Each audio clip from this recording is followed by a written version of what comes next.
we scored 2 goals tonight, and I would just like to celebrate that with my team because it has been a problem. And international football, Brazil's the exception because they're absolute world-class team. They scored 8 goals against China. You know, we would love to have scored, but we scored 2 goals tonight, and I'm happy that we created opportunities, we created good situations. I think we scored one from Bongani. It was a header.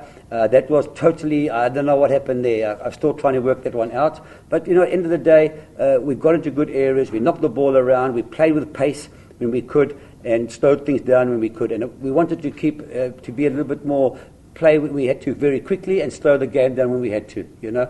And I think we did that quite well tonight. But, as I said, we will get much, much better. It was an interesting game. It was, especially from the South African side, a quick game. We had quite some problems, but I think there were always moments in the game when we adapted, when we could play our game also with quick passes, with going in front. But there were too many easy losses, easy misses from our quite unexperienced boys. So at the end of the day, we lost. But I think it was good to be here. For me, the program was a little bit tough, in my opinion. We had a game on Sunday, and so I decided to leave most of the players out because from Sunday to Tuesday is quite tough. I think also after 10, 15, 20 minutes in the first half, we had some good scenes. We responded well. And as I said, we take this as a big experience, as the next step for the preparation to our game, our very important. There's a lot of positives. You know, this was a very, very difficult 10 days for us. You know, if you really look it up, and you'll see how difficult it was to travel through 5 time zones. You know, the players' bodies were really upside down and very, very tired. We put up a very good performance against a very good Brazilian team that may not be on form, but we really played very, very well. And the positives that came out that game was the fact that we had that fighting spirit. The players really gelled together after only 3 days of training with the team. But overall, I'm very pleased. I do acknowledge we've got a lot of work to do. You know, my ambition is to have this team by the African Cup of Nations to be a machine. You know, to be so well drilled that it's automatic. You know, and it's a lot of work to be done still. I was so disappointed to hear people talking about the Brazilian squad. The Brazilian squad is a world-class squad.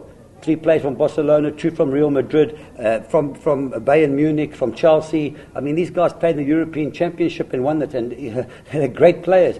But we didn't give them a chance to play. We unsettled them. The next 2-3 days later, they go to China, who are ranked maybe just 2 below us or 2 above us in world rankings, and beat them 8-0. You know, so I don't want to talk too much about the opposition because whenever we don't win, we're no good, and whenever we do something quite nicely, the opposition. You must remember we're playing a completely new style of football. And I'm happy to see that our under-20s played exactly the same tonight. They played a 4-3-3, and they did a good job. And that's going to go through all our development. And we just keep working and get into areas. You must remember as well, if I can just add this as well, that the first striker I called up was Bonga Nombete. He got injured. The next one I called up was Gnela. He got injured. Then I called up Benny McCarthy. He got injured. You know, so I was striking force, and I decided tonight not to bring in reinforcements in that department because I wanted to have a look at Kabusa. And he didn't do badly. He created the second goal and, you know, gave me the chance. If I had brought in other strikers, I wouldn't have been able to see the players that I originally picked. You know, but our striking department, I can tell you right now, scoring goals is not going to be a problem for Bafana. We are trying to get some other friendly games, but what we're actually waiting for is because, you know, the Poland game was arranged long before I got here, and it's not the real ideal opposition for us. I'd like to play the African teams, closer to the teams we're going to be playing in the African Cup of Nations. But the Poland game is there, so unfortunately the commitment has been made. But we are going to wait for the draw, see which group we're in, and then we're going to approach maybe 2 teams or 3 teams that aren't in our group to try and play 1 or 2 friendly games. It might not be official international friendlies, but they'll be friendly games against opposition that I think is more important to us than playing Poland.